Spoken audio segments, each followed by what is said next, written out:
Blackstone presents How and How Not to Be Happy by J. Budziszewski. This book is read by L.J. Ganser. To Sandra, she openeth her mouth with wisdom, and in her tongue is the law of kindness. Preface. Man's mind seeks to recover its proper good, but like a drunken man, knows not by what path to return home. This little book is about a very large topic, human happiness. Why write about it at all? Not for a moment do I think we are ignorant about this subject, though I do think we are confused about a great deal of what we half know about it. The purpose of this book might be described as deconfusing some of our inherited semi-knowledge.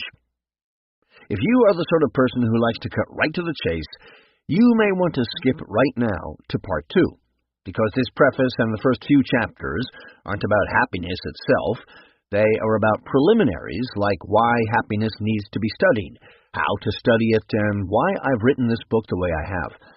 After all, if you start wondering about those questions later on, you can always backtrack. People like me, though, who are always asking, why did you conduct your investigation that way instead of this way, will prefer not to skip anything and listen straight through. It's up to you.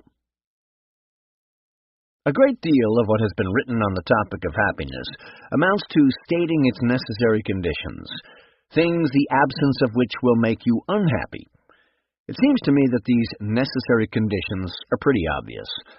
The interesting thing is the sufficient conditions of happiness, things the presence of which will make you happy. Are there any things like that? For example, I know that if I have no friends, I will be unhappy. But does having friends guarantee that I will be happy? I am not trying to prove anything, if by proof we mean something that will convince any sane person as a matter of sheer logic. The sorts of arguments that I make are what philosophers call probable. In other words, I try to give good reasons for accepting my conclusions. The best reasons I know of, usually appealing to other things we already accept. The book is succinct. Some might say terse. I can treat large matters fairly quickly because a very long tradition of probable arguments lies in the background, allowing me to ride piggyback on other thinkers. The book isn't as terse as what I consider to be the greatest of all treatments of the subject, the Treatise on Happiness and Ultimate Purpose, written by Thomas Aquinas in the late 13th century. His treatise, a single section of a much longer work, is so fast-moving and densely packed that in the original language it is only a little more than one-third the length of this one, and even so covers more ground.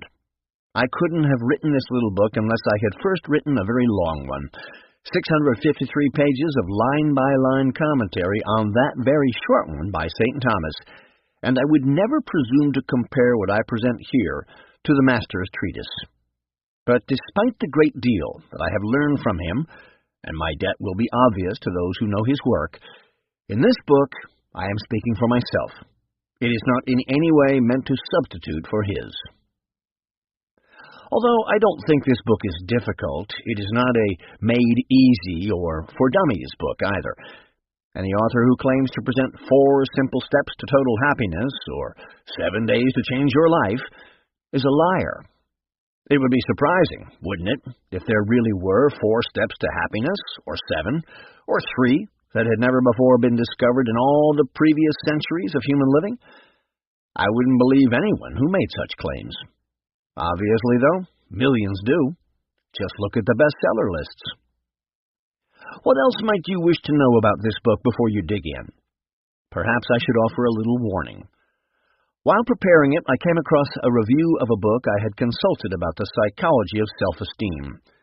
One of the reviewer's complaints was that the author of the book made frequent use of the detritus of popular media. If you share the reviewer's snobbery, then my book will annoy you, because when I need to illustrate matters that cannot be easily counted and correlated, I too make use of such detritus. The funny thing is that in his own book, the reviewer also illustrated points with pop culture references, though he labored to distinguish the way he used them, which he viewed as sophisticated and scientifically grown up, with the way the other author used them, which he saw as slumming. Ironically, the great thinkers and writers of the past didn't hesitate to use popular illustrations. For instance, to illustrate the point about his famous doctrine of the mean, Aristotle contrasts the amount of food an athletic novice needs to eat with the amount that the famous wrestler Milo of Croton needs to eat. If using Milo to illustrate his slumming, then so be it. I'm with Aristotle. Before taking a chance on this book, you may also want to know my attitude towards statistics. I do use them, but sparingly, and with a grain of salt. The human mind is an extraordinary instrument for synthesizing diverse sorts of experiences. Though it makes mistakes, it is able to come to conclusions that are far ahead of what the numerical tabulation of things has shown or is ever likely to show. And the notion that statistics can tell us everything we need to know is pure fantasy. Fetishizing numbers doesn't make the study of human beings more rigorous and scientific, but less. One year, I was teaching my students one of the classics of American social philosophy, Alexis de Tocqueville's Democracy in America, which is now almost 2 centuries old.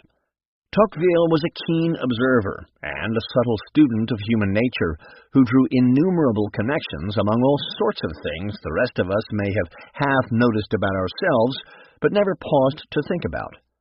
With some of the students, though, I am glad to say only a few of them, Tocqueville's wisdom cut no ice. Having taken too strong a dose of social science pills, they demanded, "Where is his survey data?" Just because he did not provide correlations and regressions in the modern style, they refused to consider whether any of Tocqueville's observations might have been true. It astonished me. They were not even willing to make use of their own everyday experience. If ostentatiously waved numbers sometimes impress us more than they should, the problem is usually that the writer waving them around is assuming away the answers to the hardest questions, asking only the easy ones. Rather than looking deeply into what happiness is, for example, he may take for granted, without thinking about it, that happiness must be a feeling, and that people always know how they are feeling, so that to understand happiness, all we have to do is ask people what makes them feel good, and then crunch the survey numbers. But what if happiness isn't a feeling in the first place? Statistics can be useful for finding out some things. If one can confirm statistically, for example, that children who are praised for everything they do are more likely than other children to have inflated opinions of themselves, well and good. On the other hand, maybe we don't need factor analysis or logistic regression to know that. Some empiricists think that philosophy is merely poor sociology. I think that's backwards. With all respect to some fine sociologists, whom I number among my friends, a good deal of sociology is really just bad philosophy. So, though from time to time I do mention helpful statistics, and I am truly and humbly grateful to have them, statistics are not useful except to a person who already knows something. It would be lunacy to demand statistical proof that we come in 2 sexes, that we differ from the beasts, or that we wonder about the meaning of things. My purpose is to put everyday observations about things that we already know something about into better order than we usually put them, so that the dim and disconnected outlines of what we know can become sharper. Thus, despite the common confusion and inconsistency of what passes for common sense, I am not one of its despisers.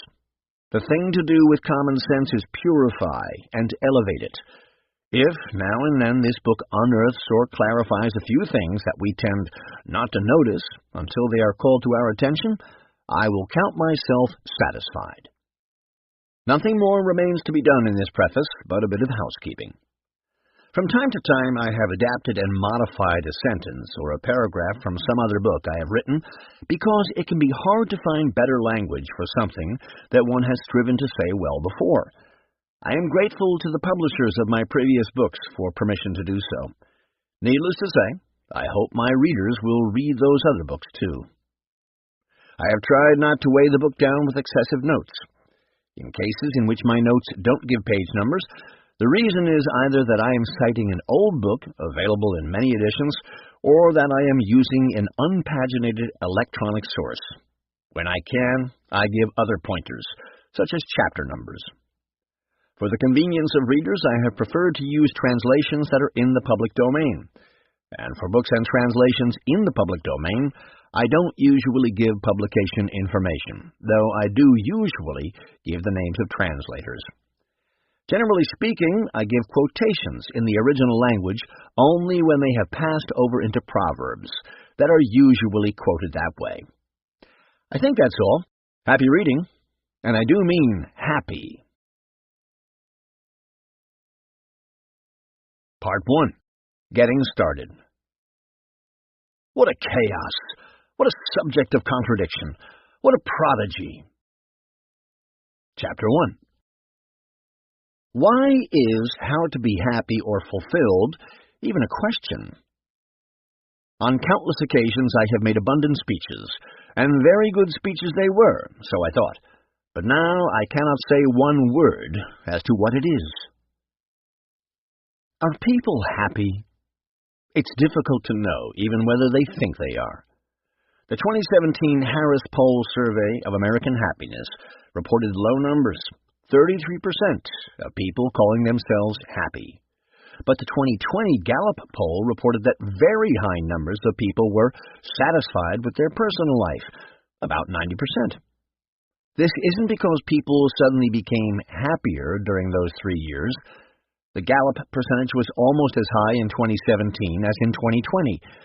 It's because of how the question was asked. We aren't going to learn much from such numbers. My own suspicion is that although most people have some share in happiness, not many are simply happy. But for now, let's simply ask how happiness is attained. There are two kinds of people in the world. Those who say there were two kinds of people in the world, and all right, there are more than two.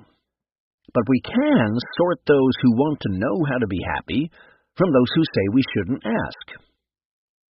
By far, the greater number of people belong to the group who wants to know. It seems obvious to them that happiness is not only good, but the great good. It also seems clear to them not just that we all ought to pursue it, but that we all do pursue it. The authors of the Declaration of Independence regarded the pursuit of happiness as so important that they called it an unalienable right, right up there with life and liberty. If you aren't sure whether people desire happiness, then ask them a few simple questions. When we act deliberately, do we act for the sake of some good? Sure. I brush my teeth so that they won't become diseased and fall out. When we act for the sake of some good, do we sometimes pursue that good for the sake of some further good? Of course. I pursue the good of healthy teeth because if I lost my teeth, it would be difficult to eat and speak. Now comes the clincher. Does this chain ever come to an end? Is there some good or set of goods for the sake of which we seek other goods, but which we seek for its own sake? As Aristotle discovered, the vast majority of people reply yes. We call this good or set of goods happiness, or an equivalent term, such as thriving, flourishing, satisfaction, or fulfillment.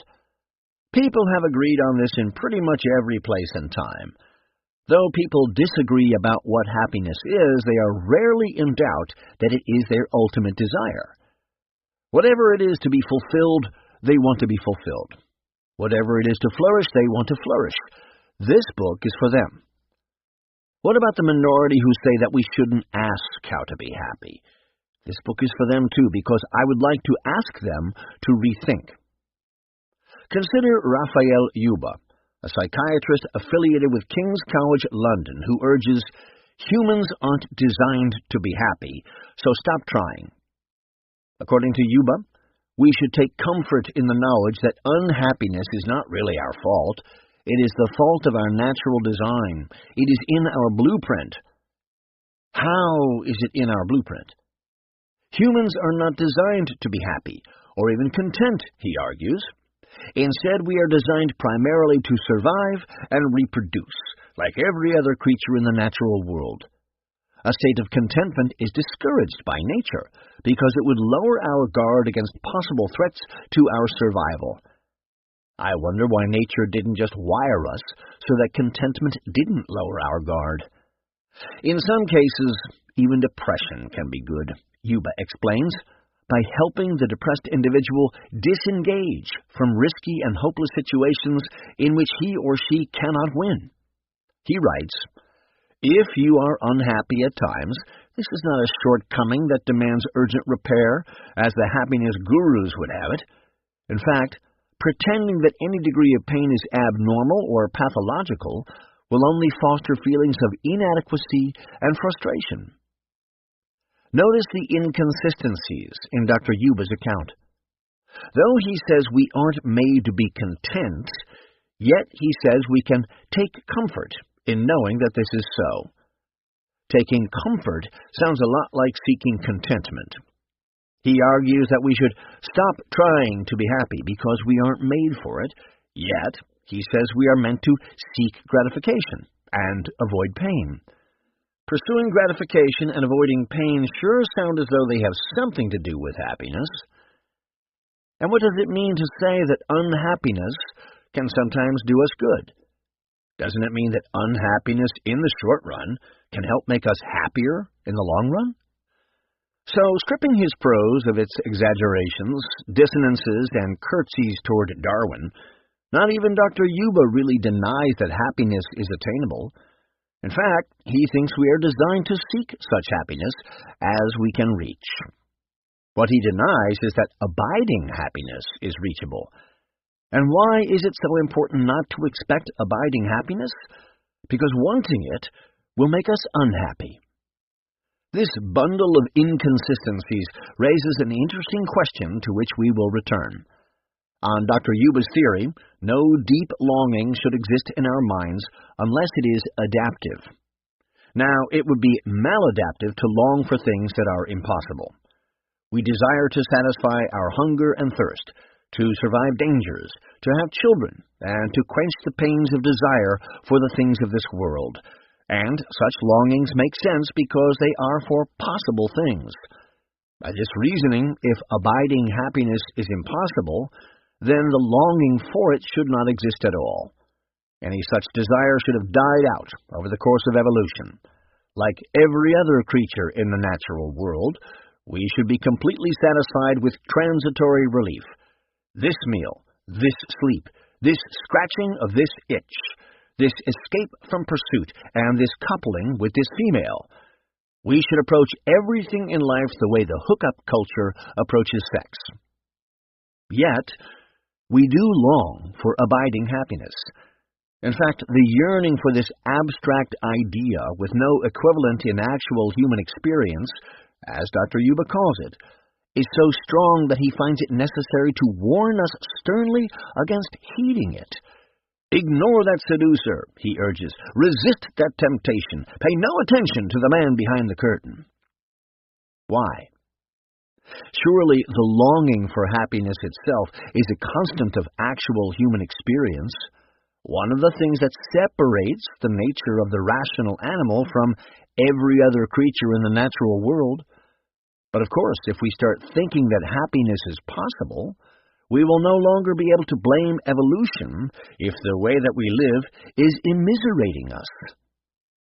And yet Dr. Yuba is right to warn against the snake oil sellers and the peddlers of nostrums, the gurus who teach that we can float through earthly life in a cloud of bliss, in a continuous up with no downs. Whatever abiding happiness is, it isn't that. Dr. Yuba's reasons are not the only ones people give for declining to ask how to be happy.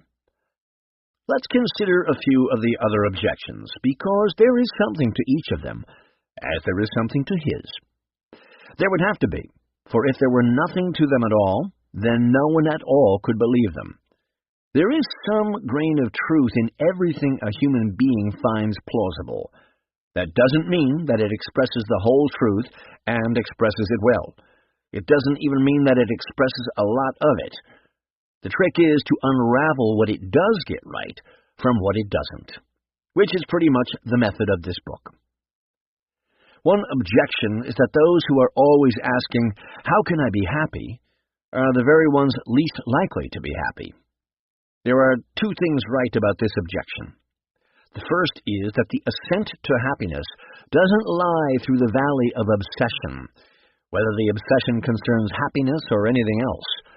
But notice that a person who points this out isn't really saying that we don't need to know about happiness. He is claiming that he already knows something about it. He knows that we won't attain it by obsessing over it. And this is true. It's one thing to say that we shouldn't obsess about happiness, and another to say that we shouldn't inquire into it at all. In fact, if the objector hadn't already looked into the matter, then how could he know that obsession isn't helpful? But if this is the only thing he knows about happiness, then he needs to take his inquiry further. The person who warns against asking, "How can I be happy?" may also be making a true observation, not about happiness, but about pleasure. Most people do confuse pleasure with happiness, a confusion I take up later on. The objector may be making the point that those who make pleasure the goal of all their actions find that pleasure slips from their grasp. And this is also true. For example, I gain the pleasure of friendship by focusing on friendship, not by focusing on pleasure. If I am always thinking, "How much pleasure am I getting from this?" then I miss the whole point of the friendship, and so I lose its pleasure too. We need to ask what happiness has to do with pleasure, and with friendship, and with many other things. A second objection is that seeking happiness is selfish, because we ought to seek other people's happiness. What is right about this objection is that I shouldn't take the attitude, "Every man for himself." What is mistaken is the idea that wanting to be happy simply is taking the attitude, "Every man for himself." This is a great secret. If I am only for myself, then I am not for myself. For human beings, the good life is not good until we have others with whom to share it. One can imagine rational beings whose happiness has nothing to do with the happiness of others, but if there are any such beings, we are not they. Besides, if I know nothing about how to be happy, then how can I know anything about helping others to be happy? Happiness involves a partnership in a good life, and I am as much a member of the partnership as my partners in it are. I hear the third objection mostly from people who have studied the philosopher Immanuel Kant. They say that if we pursue happiness, then we are not free, because to make some good, our goal is to allow our wills to be determined by some consideration external to them. This time, what is right about the objection is that our wills are, and ought to be, free. But what do the objectors suppose the will and its freedom to be? Think of it like this. There are two kinds of appetite, or desire. One is sensual appetite, which pulls us toward whatever seems good to the senses. The other is rational appetite, which urges us toward whatever seems good to the judgment of the mind. Now, our will simply is our rational appetite. This is why our wills cannot be severed from our judgments of the good, for even if our judgments are mistaken, it is impossible to will anything whatsoever except for the reason that it seems good to us and worthy of pursuit. And so the freedom of the will is not a freedom not to be determined by judgments of the good, but a freedom to make such judgments. It is the liberty of the rational being to deliberate, to recognize what matters, and to decide what is really good, another of his differences from every other creature in the natural world. So, of course, it is not slavery to seek happiness. The pursuit of fulfillment for ourselves and for others is freedom's proper use. The fourth objection is that because there are some things we shouldn't do for any reason whatsoever, we shouldn't pursue happiness, but duty. What is right about this objection is that there really are such things as intrinsically evil deeds, such as murder, or failing in certain duties, deeds that cannot be justified by anything at all. But what is an intrinsically evil deed? It is not a deed that we must not commit even for the sake of the good. It is a deed that by its very nature cannot be directed to the good. The conclusion to be drawn from the existence of intrinsically evil deeds is not that we should pursue duty instead of fulfillment, but that failure in our duties is not fulfillment. Those who think that intrinsically evil deeds can make us happy are usually confusing happiness with some sort of emotional satisfaction. A cruel man delights in his cruelty, true, but this kind of delight is not happiness. I willingly concede that there is a lot packed into that claim. For now, I just want to put it on the table. The final objection, not the last one anyone could think of, there is never an end to those, but the last to be considered here is that our greatest good isn't being happy, but knowing God. What this objection gets right is that there is nothing more important than knowing God. Where it goes wrong is to assume that finding God and attaining supreme happiness are two different things, as though one could have either supreme happiness without God or God without supreme happiness. But what if, in some sense, God simply is our supreme happiness? Hold on. A moment ago, I was on the verge of losing readers who believe in God, and now I am on the verge of losing those who don't. Godphobes, take heart. You can turn off the alarms. Although this book takes questions about the relationship of happiness to God seriously, those questions don't come up again until much, much later in the book, and all, or almost all, of what I say up to that point should make sense equally to those who believe in Him and those who don't. So, if you wish, you can read up to that point and then stop. But I hope you don't. I do understand the fear of going off the edge. You may believe not just that you don't know about God, but that knowledge about God is rationally unattainable.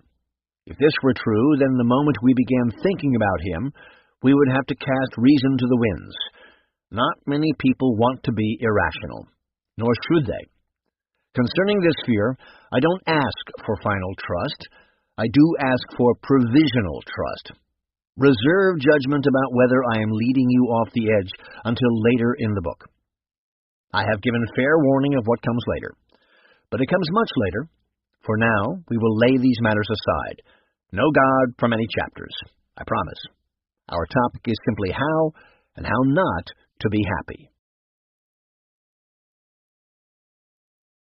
Chapter 2. How not to find the answer to the question, and how to find it. If, then, there is some end of the things we do, which we desire for its own sake, if we do not choose everything for the sake of something else, clearly this must be the good and the chief good. Will not the knowledge of it, then, have a great influence on life? The 19th century economist F.Y. Edgeworth believed that someday we would have instruments to measure happiness, just as we have instruments to measure temperature. Imagine a physician's assistant putting a happiness thermometer in your ear and reporting the result. Mr. Jones, the readout shows that you are experiencing only 5.6 units of bliss. Are you feeling a bit off today? The notion is absurd. True, someday we may be able to measure whether someone is feeling good, perhaps by monitoring the electrical activity in the pleasure center of the brain. But to call a measurement of feelings a measurement of happiness is to beg the important question of how happiness and feelings are related. To paraphrase the philosopher Mortimer Adler, it is one thing to ask whether a person is having a good time, and another to ask whether he is having a good life. The latter is more like what we mean by happiness, and it isn't a matter of his momentary feelings. So, we can't measure happiness with instruments, unless by this we mean the instrument of thoughtful conversation. The only way to know what makes people happy is to talk with them. To talk with them? Does that mean just asking a lot of people what makes you happy and collating all of the answers? No, but a great many psychologists seem to think that it does. One reason they think so is the relativistic notion that each person's construct of happiness is equally valid.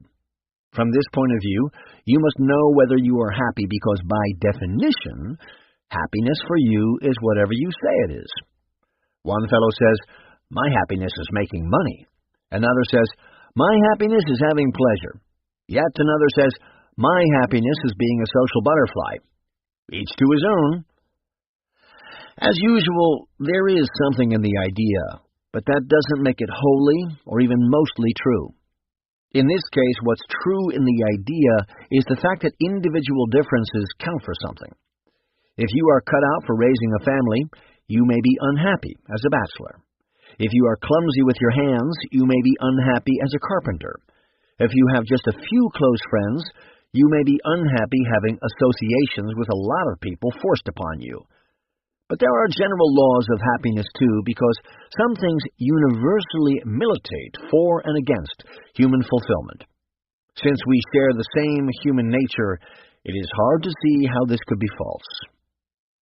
Other psychologists grasp that there may be universal laws of happiness, but they still think that to find out what they are, all we have to do is collate the answers to the question, what makes you happy? They assume that even if happiness isn't by definition what each person says it is, still each person knows whether he is happy and what makes him that way. But is that true? This time, what is right in the idea is that most people know something about happiness. Since we human beings have inside knowledge of our own minds, it would be impossible for us not to know something about it. If we didn't, we wouldn't even know that there is such a thing.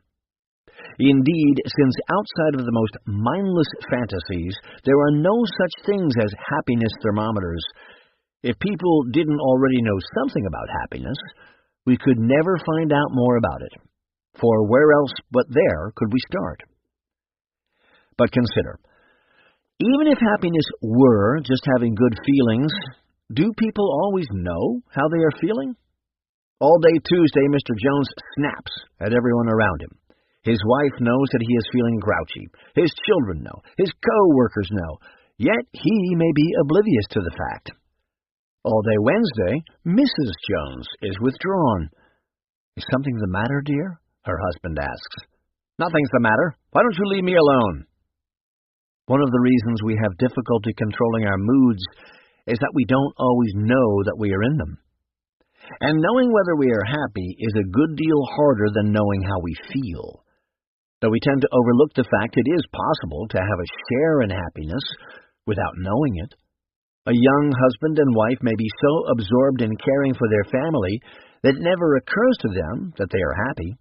Yet, many years later, looking back over their memories, they smile and say, "We were happy, weren't we?" For that matter, although someone who says he is miserable is no doubt correct, it is possible to be unhappy without knowing it. If I have never had much experience of true happiness, I may not have much idea of what it would be like. Perhaps things seem to be going all right, and I am surrounded by the accoutrements of what my friends all call success, so when asked, "Are you happy?" I answer, "Yeah, I guess so." Yet, I may not be happy at all. Consider, too, that although one can judge feelings at a moment in time, judging happiness at a moment in time is a different kettle of fish. Suppose you are halfway through a novel. If I ask you whether it is a good novel, you may answer, "I don't know yet. Ask me when I've finished it." You may be able to tell me whether you've been enjoying it, but whether it is a good novel is not the same thing as whether it has kept you in a continuous state of enjoyment. There may be things on every page to titillate your attention, yet the story may not hang together as a whole. The happiness of a life is like that. It isn't just a series of enjoyments, and its happiness may be difficult to gauge until it is done. The goodness of a life is a lot like the goodness of a true story.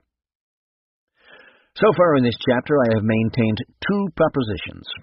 First, that the chief way to know what makes people happy is to talk with them, and second, that this doesn't mean just asking them what makes them happy. What I'm leading up to is that since we do have inside knowledge about our minds, it makes very good sense to begin with common opinions about happiness, but it doesn't make good sense to end with them. Objections could be raised to either of the claims of that last sentence, that it makes sense to begin with common opinions, or that it doesn't make good sense to end with them. Let's think about this. As to the first claim in that sentence above, someone might suggest that to begin with common opinion is merely to follow the mob. Isn't this the ad populum fallacy, the appeal to the crowd? There is such a fallacy, but this isn't it. I am asking people about something within their own subjective experience, inside knowledge, as I have called it. Not about, say, the microbial causes of tuberculosis or the frequency of cometary collisions with Jupiter. What the crowd thinks about those causes or about the frequency of those collisions has no value. What they think about their own experience does. Consider my experience of my relationship with my friend. From the outside, it may seem much the same as my relationship with my grocer, because in both cases, both parties expect to receive equal good from each other. Yet, the two cases are not really the same, because one is a relationship of justice, but the other is a relationship of love. Both the grocer and I are keeping score. I want to be sure that he gave me all the groceries I paid for. He wants to be sure that I gave him the full price of my groceries. By contrast, friends delight in small sacrifices for each other and disdain to keep score. If my friend pays for a soft drink from the dispenser because I am out of change, he will be insulted if I say a week later, "Here's the change that I owe you." Now, how would I know this if I had never had a friend? Or how could I explain to someone who had never had a friend? This is inside knowledge. Or consider love. A new father remarked to me that there are certain things about a father's love that seem obvious now, but of which he hadn't the slightest inkling before his child was born. He told me that if anyone had tried to explain these things to him, he wouldn't have understood. Yet now that he was actually caring for his child, those things were as plain to him as his nose. This is another instance of inside knowledge. Husbands and wives know that there are certain things about each other that they couldn't have known except by submitting to the sweet discipline of mutual love and trust. Thomas Aquinas calls such knowledge connatural, meaning that when I love someone, my nature adapts itself to that person. The other person's nature becomes second nature to me. These things, too, are inside knowledge. Moreover, I am not inquiring into passing fancies, but into considered views that have endured across societies and centuries, the inside knowledge of many generations. Not that I don't mention the fashionable opinions of the moment, often I do, but I don't use them as oracles of truth. Rather, I use them because they illustrate, exaggerate, or contradict considered views that have been around for a long, long time. By the way, I also take into account the opinions of the wise, or more precisely of those who are commonly accounted wise, because the opinions of those whose reputation for wisdom has endured over many generations is a proper extension of opinions common over many generations. Still disputing the first claim of that sentence that I set down a few paragraphs ago, my assertion that it makes very good sense to begin with common opinions about happiness, someone might suggest that we have other data too. What about direct observation? If someone weeps all the time, has screaming fits, or commits suicide, surely it is reasonable to conclude that he is not happy? I would reply yes and no. Such things are certainly evidence of unhappiness, but how do we know that they are? Only by falling back on common opinion, on what everyone knows. We all understand that happy persons may whistle, make birdhouses, and enjoy conversations, and that they don't constantly weep, scream, and commit suicide. Now, as to the second claim of that sentence, about not ending with common opinion, as extended by the opinions of those commonly accounted wise, If common opinion about happiness is our only ordinary source of data, then how can we get beyond it? We get beyond it by making it cross-examine itself. I mentioned in the preface that even ideas that are mostly mistaken must have some grain of truth in them, otherwise no one could believe them. The task is to sift through our ideas in order to separate the grain from the chaff. The way to do this is not to pull ideas out of the blue, but to assemble reminders of things we think we know and use them to reconsider other things we think we know. Wise persons are those who have done this well. Wise doctrines embody the results of this procedure. Reflecting upon them, we say, "How could I not have seen that? I see it now." True, sometimes we may accept what a wise teacher says about something on faith, even if we do not yet see it for ourselves, but in general, we will not trust his wisdom unless he has gained our confidence by all the other things he has already helped us to see. My favorite example of making common opinion cross-examine itself comes from one of the Socratic dialogues, the Gorgias. One of the persons in the dialogue, a crass fellow named Callicles, invokes the common opinion that happiness lies in continually having the greatest possible appetites and continually having the power to satisfy them. Socrates backs him into a corner by asking whether, in this case, it would be desirable to itch as much as possible, but always be able to scratch. Ashamed to contradict himself, Callicles says yes. In his characteristically brilliant but annoying way, Socrates goes on to make Callicles commit himself to more and more ridiculous and even disgusting positions. For example, by asking whether the itching must extend to every part of the body, he forces Callicles to concede that even a catamite, a boy or man who seeks to be sexually penetrated, would have to be considered happy so long as he kept getting what he wanted. Callicles won't admit that he is wrong, but it is clear to those who are listening that he has lost the round. Now, what has happened here? There are several grains of truth in the way Callicles appeals to common opinion. He is not mistaken, and people in general are not mistaken, to think that happiness has something to do with the satisfaction of desire. He is not mistaken, and people in general are not mistaken, to think that anything rightly deserving the name happiness would be abiding rather than fleeting, something not easy to lose. The problem is that Callicles does not separate the grain from the chaff. He lumps all desires together, good and bad. He thinks that to moderate any desire is to be as good as dead, and he does not consider the sense in which true happiness would have to abide. Is it merely like the fullness of a bathtub, with the faucet pouring in at the top, but the drain wide open at the bottom? One might think that to show Callicles' error, Socrates would have to go outside of common opinion. On the contrary, he appeals to common opinion himself. For if Callicles were right, there would be nothing happier than the most intense and continuous itching and the most intense and continuous scratching. And can't we all see that this is false?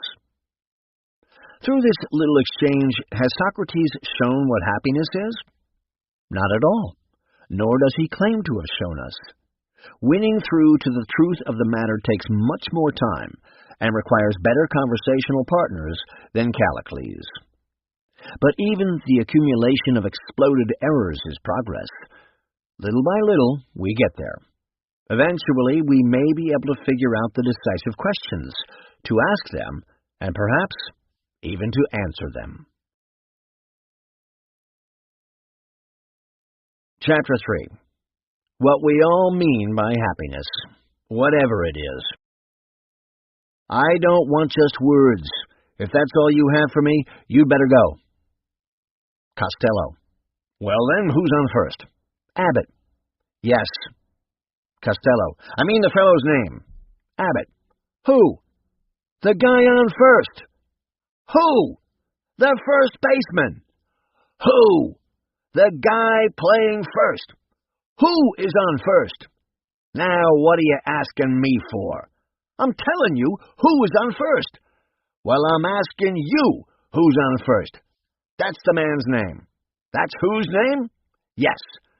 Well, go ahead and tell me. Who? One of the difficulties of inquiring into how and how not to be happy is that people use the term happiness in different ways, and so end up talking past each other. For example, suppose we ask whether happiness is the same as pleasure, but one of the persons in the conversation uses the word happiness simply to mean pleasure. If that's how he uses the word, he won't understand the question at all. It will seem to him like asking whether all bachelors are unmarried. Of course they are. That is what it means to be a bachelor. The kind of question we are trying to ask, however, is more like whether all bachelors have brown hair. It isn't as hard to talk about happiness as all that. Sometimes, even though different things called by the same name lack a single common element, we find that each of the meanings of the term depends in some way on a single clear case. For example, a healthy diet, a healthy medicine, a healthy complexion, and a healthy man have no common element. Yet the first is related to health in the sense that it preserves health, the second in the sense that it produces health, the third in the sense that it is a symptom of health, and the fourth in the sense that it has health. In the same way, the happiness of a diner who is satisfied with his meal may have no element in common with the happiness of a child on a merry-go-round, and neither of them may have any element in common with the happiness of Henry V's soldiers. This story shall the good man teach his son, and Crispin Crispian shall ne'er go by from this day to the ending of the world, but we in it shall be remembered. We few, we happy few, we band of brothers. For he today that sheds his blood with me shall be my brother, be he ne'er so vile. This day shall gentle his condition. And gentlemen in England now abed shall think themselves accursed they were not here, and hold their manhoods cheap, whiles any speaks that fought with us upon St. Crispin's day. Presumably, we use the term happiness for all these different things because we suppose that supreme and unqualified happiness would have something to do with all these different things. Something to do with enjoyment, but also something to do with nobility and glory. So let us be clear. We are asking in this book whether supreme happiness can be had, and if so, how. But before asking about its attainment, we must be as clear as possible about what we mean by it. The shortest characterization of happiness is Aristotle's. Happiness is living well and doing well. When I was a young man, this definition annoyed me because it didn't tell me in what living well and doing well consists. But that is not the point of a definition. Explanations of that sort come afterward. Even so, we can give a much more complete characterization of supreme and unqualified happiness than Aristotle's living well and doing well. From everyday conversation and classical literature, I think we can say the following things too. To be happy in the unqualified sense is the same as to be fulfilled, to flourish, or to thrive, to enjoy complete well-being, to have our complete and final good.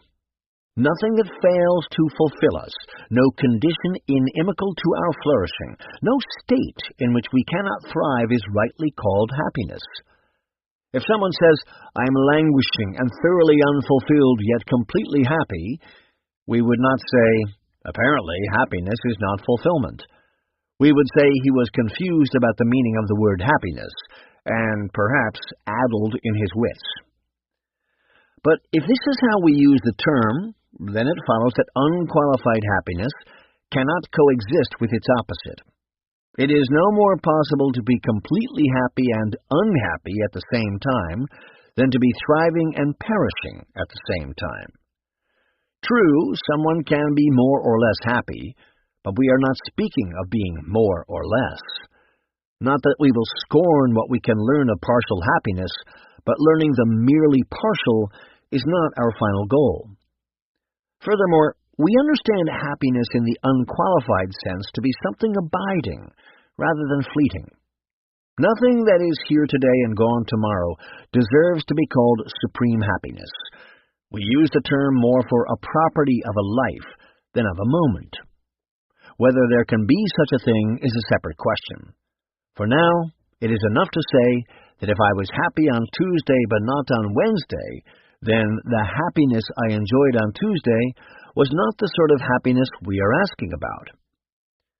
One of the consequences of the fact that happiness is abiding is that happiness is independent of the caprices of others. Granted, we need other people, and we care for their regard. But if we are slaves to them, if they can bestow or destroy our happiness at a whim, then whatever we get from them is not happiness. Unqualified happiness is not only something we long for, but something we can't help but long for. The longing seems rooted in our nature. It is our deepest and most persistent desire. We would not use the term happiness for anything to which we could be indifferent. We seek other things for the sake of such happiness, yet we seek happiness itself for its own sake. Someone who seeks wealth for the sake of fulfillment may be on either the right track or the wrong one, like someone who puts sugar in the cookies for the sake of making them sweet. But it would make no more sense to say, I seek fulfillment for the sake of wealth, than to say, I try to make the cookies sweet so that they will have sugar in them. Such statements would be inane. By supreme and unqualified happiness, we also mean something sufficient, something complete and lacking nothing. If someone lacked some necessity, we might be willing to call him happy in a qualified, an imperfect, or an incomplete sense, but we would not call him supremely happy. Just because we do think of supreme happiness as lacking nothing, we think of it as something that would satisfy our deepest longing so fully that nothing would be left to be desired. Now, it may turn out to be the case that in order to attain this state, our desires would have to change. Some thinkers have thought so. We will have to look into that. For now, it suffices to say that we are not begging any questions. There is a big difference between saying that happiness would leave nothing to be desired and saying that having everything that we presently desire would make us happy. Finally, since one of our deep longings is to be good and noble rather than wicked and base, happiness must be compatible with the splendor of virtue and incompatible with its lack. Whether to be happy it is enough to be good and noble, as supposed in the St. Crispin's Day speech, is another question, which we will have to investigate later. Even so, we do not call vicious persons happy, even if they are pleased with themselves. This, then, is the focal meaning of happiness. Every human language has a word for it, because every human mind has at least a dim idea of it. Whether the thing that the word names can be attained at all, and if so, how and to what degree, is a matter of great interest to human beings in every age, and the preoccupation of this book. Since now you know how I am using the term, we can reason together and perhaps find out the answers to these questions. Someone may, of course, say, but what you have just described is not how I speak of unqualified or supreme happiness. Perhaps, but it seems to me that it is how almost everyone does. I will continue to appeal to the common sense of the matter as we continue. As I said before, not ending with common opinion, but beginning with it. One can imagine a radically different method. Someone might suggest, suppose we take happiness to mean Q, whereby Q is something of interest to him, but disconnected from shared human experience. In that case, I think his answers would be of no interest to other human beings either. Or he might accept the method I have been following, but say that I have followed it badly. Well, if he can follow it better, more power to him. I could easily be mistaken, and if I am, I hope to be shown how I am wrong. So far, though, I don't see how I could be. If he said, for example, we don't desire something abiding, all that we desire are momentary attractions, aversions, and responses, I would say he is mistaken. Though some fleeting experiences are precious to us, introspection shows that we also desire something more than what fleets. A really radical critic might even say that introspection is nonsense. For example, he may say that our sense that we have such things as reasons, purposes, and will is an illusion of an order with thinking that rivers are inhabited by spirits that make them flow downhill. He thinks these supposed mental experiences are not real, but mythical, not real explanations of our behavior, but rationalizations cooked up afterward to explain it to ourselves. This sort of objection can be answered in several ways. In the first place, if the critic were right, he would never know it, because his own theory would be a rationalization too. There would be no reason for him to consider his own theoretical constructs any less mythical than the common-sense view that we do have reasons, purposes, and will. After all, in devising his own theory, does he suppose that he is doing something other than reasoning about the truth of the matter and exercising his will? In the second place, if reason and will are illusions, then why do we have such illusions? Why do we need to explain our behavior to ourselves? Why don't we just behave as we are going to behave, spontaneously, unconsciously, without explanation, like hydras that flinch when they are touched, or insects that fly toward the light? It seems that the need to come up with illusory rationalizations for our behavior would be a pointless diversion of energy from the great work of whatever our nervous system is making us do. The dog doesn't need a theory of motivation to eat his dog food. He just eats it. We would be the same. But we aren't. Presumably, the value of the common-sense idea that we have such things as reason and will lies in the fact that we have them. Of course, I have no illusion that I can answer all objections, for humans love objections and are endlessly inventive in devising them. It seems to be possible for us to quarrel about anything whatsoever. The philosopher Descartes thought that we should refuse to accept any starting point of thought that can be doubted. But this is absurd, because everything can be doubted. Descartes famously thought that not everything could be doubted. That is the point of his famous cogito ergo sum. I cannot doubt my own existence, because here I am thinking about it. But he was quite mistaken, for I can doubt even whether I am thinking. Someone might reply on his behalf, but if there is a thought, then doesn't there have to be someone to think it? Even supposing this to be true, why must the someone be me? Perhaps someone else is thinking my thoughts. I might even be a simulation on someone's mainframe. Besides, who says that thoughts require thinkers at all? We may suppose that thinkers produce thoughts, but how do we know that free-floating thoughts don't produce the illusion of minds thinking them, or that minds are merely part of what these thoughts are thoughts of? Mind you, I am not proposing such a method. I think the method of doubting everything that can be doubted is madness. Rather, we should believe what we have the best reasons to believe, until we are given better reasons to believe something different. But in order to keep from being bogged down by endless objections, something else is necessary too. We must agree on the purpose of our conversation. We must cooperate in searching for the truth, rather than quarreling with no regard for it, merely to win the argument. Some people think that any effort to show that a given view is mistaken is arguing just to win the argument. I disagree, but there is something to be said for their view.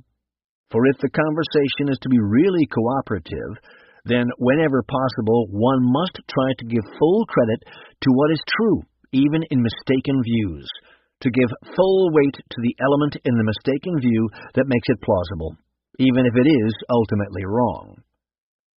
For example, suppose someone claims that all dogs have 4 legs. All we need to do to refute this view is point to a 3-legged dog. But suppose the other fellow responded, "But I don't think that's a dog." He is wrong, but doesn't he have a point?